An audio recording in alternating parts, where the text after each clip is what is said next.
नमस्कार साथियों, smart scholars YouTube channel में आपका स्वागत है। आज हम लोग एक नए टॉपिक पर चर्चा करेंगे। हमारा आज का टॉपिक है संविधान निर्माण तथा संविधान निर्माण के लिए जो विभिन्न अधिवेशन बुलाए गए उनके तथा उससे जुड़े हुए मुख्य तथ्य या फैक्ट क्या थे, बिंदुवार चर्चा करेंगे। तो सबसे पहले हम लोग संविधान निर्माण की प्रक्रिया को समझते हैं कि संविधान निर्माण की प्रक्रिया कब से प्रारंभ होती है, यानी प्रोसेस ऑफ कॉन्स्टिट्यूशन जो प्रक्रिया है वो कब से शुरू होती है। तो जैसा कि हम लोगों ने अब तक ये पढ़ा कि कैबिनेट मिशन योजना के तहत जुलाई 1946 में संविधान सभा के लिए चुनाव हो जाता है। कितने सीटों के लिए होता है? 296 सीटें जो ब्रिटिश प्रांतों के लिए थी तथा 93 सीटें जो देसी रियासतों के लिए जहां से मनोनीत किए जाने थे। तो कुल 389 सदस्यों के द्वारा हमारी जो संविधान सभा का गठन हो चुका था। अब हम ये जानेंगे इस टॉपिक में कि संविधान निर्माण के लिए जो प्रथम बैठक आहूत की गई वो कब की गई, उसके अध्यक्ष कौन थे। तो चलिए हम लोग शुरुआत करते हैं। तो जो संविधान निर्माण की प्रथम बैठक थी वह 9 दिसंबर कब 9 दिसंबर 1946 को आहूत की गई या बुलाई गई। और कहाँ पर हुई ये भी जानना जरूरी है। हो सकता है कि आपसे पूछ ले कि जो संविधान सभा का प्रथम अधिवेशन हुआ था वो कहाँ पर हुआ था। तो जो हमारी पुरानी संसद है, संसद भवन के केंद्रीय कक्ष में, किसमें आहूत की गई थी? केंद्रीय कक्ष में। और सभा के वरिष्ठतम सदस्य डॉक्टर सच्चिदानंद सिन्हा को संविधान सभा का अस्थायी अध्यक्ष नियुक्त किया गया था। यहाँ से जो भी प्रश्न बन सकता है हम उस पर भी चर्चा कर लें कि आपसे पूछा जा सकता है कि संविधान सभा का प्रथम अधिवेशन कब आहूत किया गया। तो 9 दिसंबर 1946 को। इसके दूसरा प्रश्न ये बनता है जो अक्सर पूछता है परीक्षाओं में कि संविधान सभा के अस्थायी अध्यक्ष कौन थे। तो डॉक्टर सच्चिदानंद सिन्हा, जिन्हें सर्वसम्मति से बनाया गया था। क्यों बनाया गया था? क्योंकि वो सभी सदस्यों में सबसे वरिष्ठतम सदस्य थे आयु के आधार पर। अब हम लोग आगे चर्चा शुरू करें कि प्रथम अधिवेशन जो चल रहा था उसमें 9 दिसंबर के बाद 11 दिसंबर को, कब? 11 दिसंबर को संविधान सभा को अस्थायी अध्यक्ष मिला। यानी 11 दिसंबर 1946 को संविधान सभा जो संविधान निर्माण हेतु बनी थी, अस्थायी अध्यक्ष प्राप्त हुआ। अब प्रश्न ये भी है कि अस्थायी अध्यक्ष कौन निर्वाचित हुए थे। तो डॉक्टर राजेंद्र प्रसाद कौन निर्वाचित हुए थे?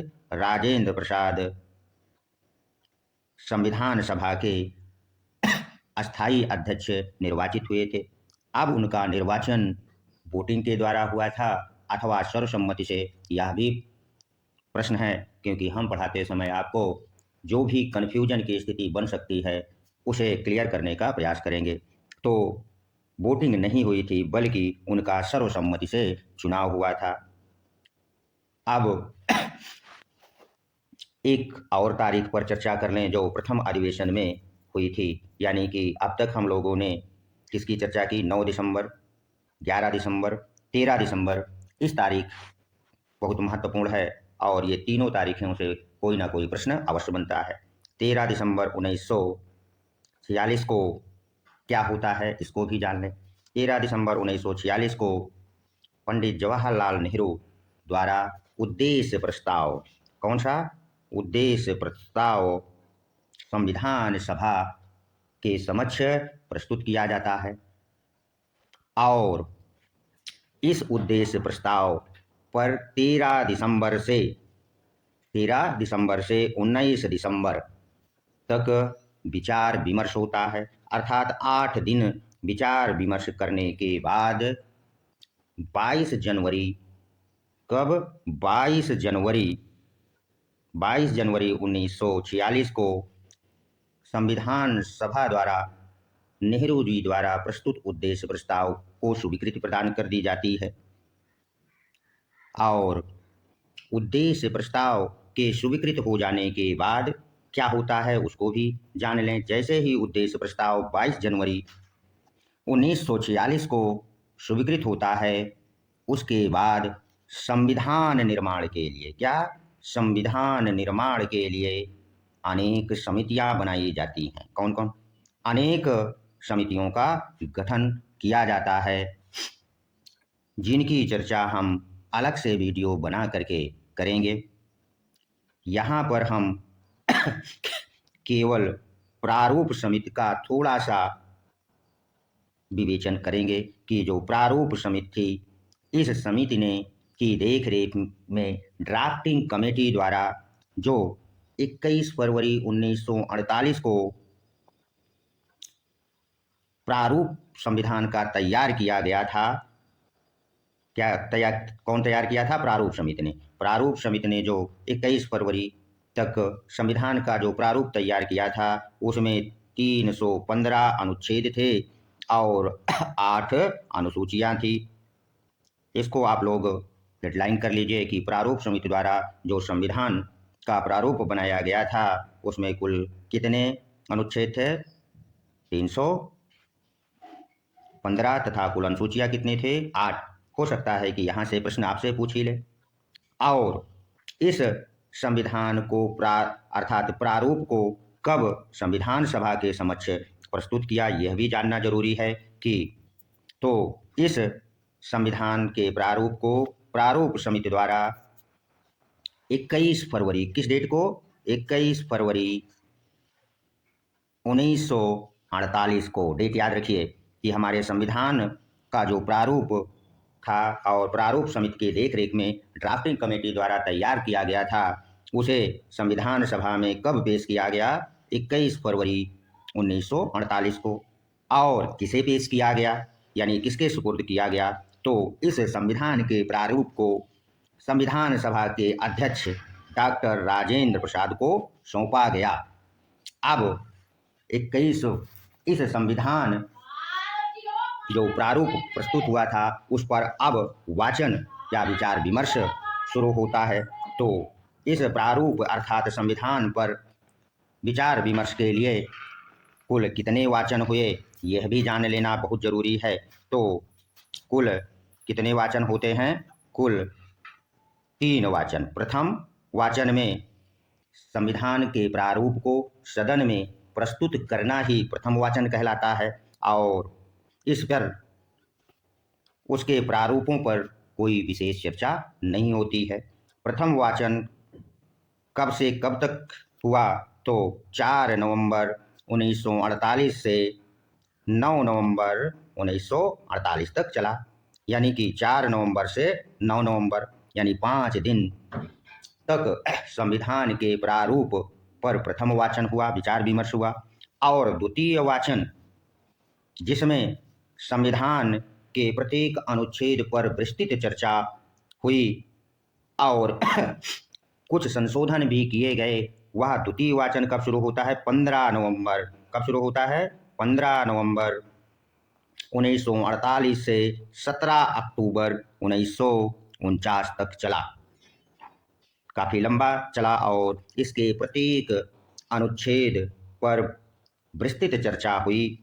और अब बारी आती है कि संविधान को के प्रत्येक अनुच्छेद पर विस्तृत चर्चा हो जाने के बाद उसको स्वीकृति प्रदान करने की बात आती है। तो संविधान के प्रारूप पर प्रथम वाचन हो गया था। द्वितीय वाचन जो 15 नवंबर से 17 अक्टूबर पर विस्तृत चर्चा हुई और तृतीय वाचन वह वाचन होता है जिसमें किसी भी अनुच्छेद को स्वीकृति प्रदान की जाती है। तो तृतीय वाचन की प्रक्रिया कब शुरू होती है? 14 नवंबर 1949 से 26 नवंबर 1949 तक चली और इस तृतीय वाचन में अनुच्छेदों को संविधान सभा द्वारा स्वीकृति प्रदान की गई और 26 नवंबर 1949 को जो हमारा संविधान है उसे अंगीकृत अधिनियमित और आत्मार्पित कर लिया गया, यानी अपना लिया गया। और इसी 26 नवंबर 1949 को संविधान सभा के कुछ जैसे प्रस्तावना हो गई और मताधिकार हो गए, अनुच्छेद 326 में जो आता है वो अंगीकृत कर, पूरा संविधान लागू नहीं हुआ था, अंगीकृत किया गया था, आत्मार्पित किया गया था। ये प्रश्न आपसे पूछ सकता है।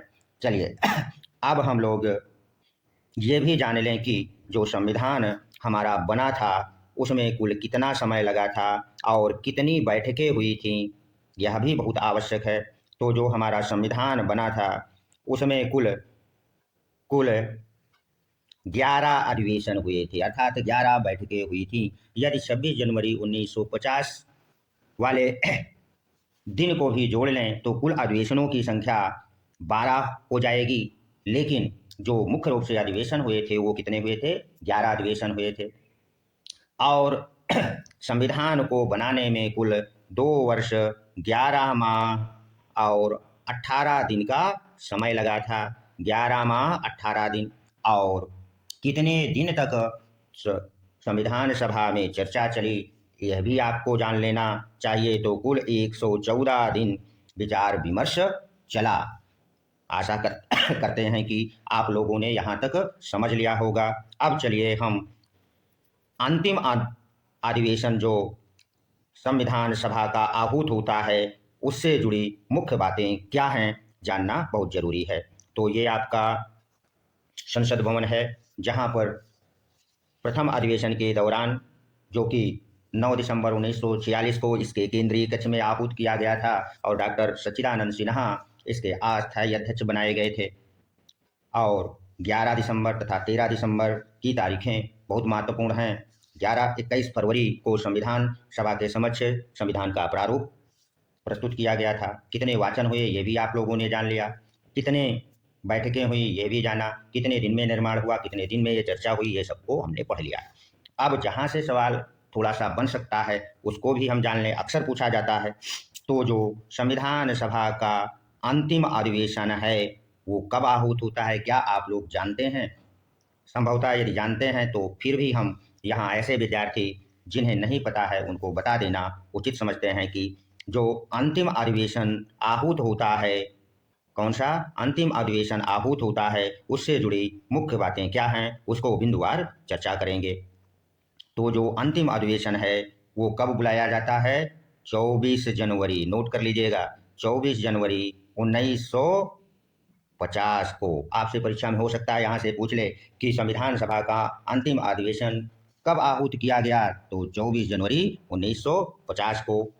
अब इस 1950 को, जो 24 जनवरी 1950 को अधिवेशन आहूत किया गया था, इसमें कौन कौन से मुख्य तथ्य थे जो हमारी परीक्षा के दृष्टि से बहुत महत्वपूर्ण है। तो 24 जनवरी को ही संविधान सभा ने राष्ट्रगान, क्या राष्ट्रगान एवं राष्ट्रगीत, क्या राष्ट्रगीत को अपनाया था। यहाँ से प्रश्न बन सकता है कि राष्ट्रगान और राष्ट्रगीत को कब अपनाया था।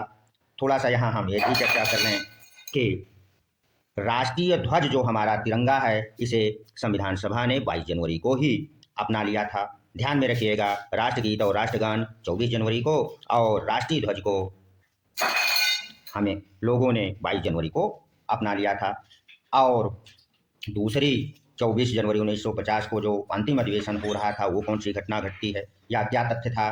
तो 24 जनवरी को अंतिम अधिवेशन में ही संविधान सभा के समक्ष संविधान की 3 प्रतियां संविधान के पटल पर रखी गई थीं। यानी कुल कितनी प्रतियां थीं? जो हमारा संविधान है उसकी 3 प्रतियां रखी गई थीं। और इन जो 3 प्रतियां संविधान की थी, प्रत्येक प्रति पर सदस्यों का हस्ताक्षर होना था। अब कितने सदस्यों ने हस्ताक्षर किया यह भी प्रश्न बन सकता है, तो नोट कर लीजिए, 284 सदस्यों ने संविधान की प्रतियों पर अपने हस्ताक्षर किए थे। ठीक। और ये एक प्रश्न और उठता है कि सबसे पहले हस्ताक्षर करने वाले व्यक्ति कौन थे? तो जो संविधान सभा में संविधान की प्रतियों पर पहला हस्ताक्षर करने वाले पंडित जवाहरलाल नेहरू थे, जो भारत के प्रधानमंत्री बनते हैं। अंतिम हस्ताक्षर डॉक्टर राजेंद्र प्रसाद, जो संविधान सभा के अध्यक्ष हैं, उन्होंने किया। आशा करते हैं कि आप लोगों ने यहाँ तक समझ लिया।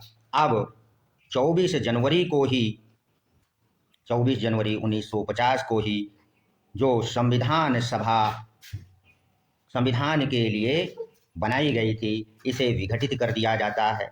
क्या कर दिया जाता है? विघटित कर दिया जाता है और इसी संविधान सभा को अंतरिम संसद के रूप में परिवर्तित कर दिया जाता है।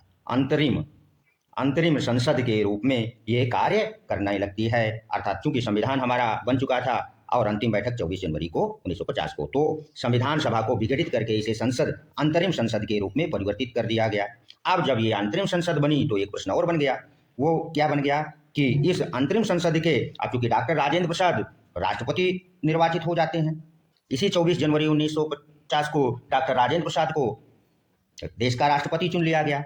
अब संविधान सभा भंग हो गई और जब संसद का हुआ तो अध्यक्ष कौन हुए? तो नोट कर लीजिए कि जो अंतरिम संसद बनी थी उसके जो अध्यक्ष थे जे.वी. मावलंकर। क्या थे? जे.वी. मावलंकर इसके अध्यक्ष हुए थे। आशा करते हैं कि आप लोगों ने यहाँ तक पढ़ लिया होगा। अब हम संविधान सभा से जुड़ी कुछ रोचक जानकारियाँ भी जान लें। वो कौन कौन सी है? संविधान से जुड़ी पहली रोचक जानकारी ये है कि संविधान सभा द्वारा जो संविधान निर्माण किया गया था, इसको लिखने वाले कौन व्यक्ति हैं? हमारा जो मूल संविधान है वो अंग्रेजी भाषा में लिखा है और हस्तलिखित है, टाइपराइटिंग नहीं है, ना ही प्रिंटेड है। तो लिखने वाले कौन थे? तो लिखने वाले व्यक्ति का नाम है प्रेम बिहारी नारायण रायजादा। क्या नाम है? प्रेम बिहारी नारायण रायजादा। अब प्रश्न उठता है कि क्या उन्होंने लिखा था तो कोई पारिश्रमिक लिया होगा? जी नहीं, उन्होंने पारिश्रमिक नहीं लिया था, किंतु जब पंडित जवाहरलाल नेहरू और राजेंद्र प्रसाद उनसे लिखने के लिए, क्योंकि उनकी राइटिंग बहुत सुंदर थी, जब अनुरोध कर रहे थे तो उन्होंने कहा था कि ठीक है, हम लिख तो देंगे, लेकिन इसके प्रत्येक पृष्ठ पर मेरा हस्ताक्षर होना चाहिए। यहाँ से भी प्रश्न बन सकता है कि आपसे यह पूछा जा सकता है कि जो संविधान बना है उस पर उसको लिखने वाले कौन व्यक्ति थे? तो समझ गए होंगे कि प्रेम बिहारी नारायण रायजादा। एक रोचक जानकारी और है, वो ये है कि जो हमारा मूल संविधान है उसमें जो 22 भाग हैं और प्रत्येक भाग पर सुंदर चित्रकारी है। इस चित्रकारी को करने वाले व्यक्ति जानते हैं कौन है? नंदलाल बोस जी। और उन्होंने भी कोई पैसा नहीं लिया था और नारायण रायजादा के समान उन्होंने भी शर्त रखी थी, जिसे पंडित जवाहरलाल नेहरू और राजेंद्र प्रसाद जी ने मान लिया था और सुंदर चित्रकारी थी। एक तथ्य और जुड़ा हुआ है हमारे संविधान सभा से ही, उसको जान लें कि संविधान सभा में एकमात्र मुस्लिम महिला थी। वो कौन थी? बेगम अय्याज रसूल। उसका नाम याद कर लीजिए, हो सकता है कि परीक्षा में पूछ लें। बेगम अय्याज रसूल उनका नाम था, जो एक मात्र मुस्लिम महिला थी जो संविधान सभा के लिए नियुक्त थी। हमारा जो संविधान मूल संविधान बनकर तैयार हुआ था वह, उसमें कुल 395 अनुच्छेद थे। कितने अनुच्छेद थे? 395 अनुच्छेद, 22 भाग तथा 8 अनुसूचियाँ थी।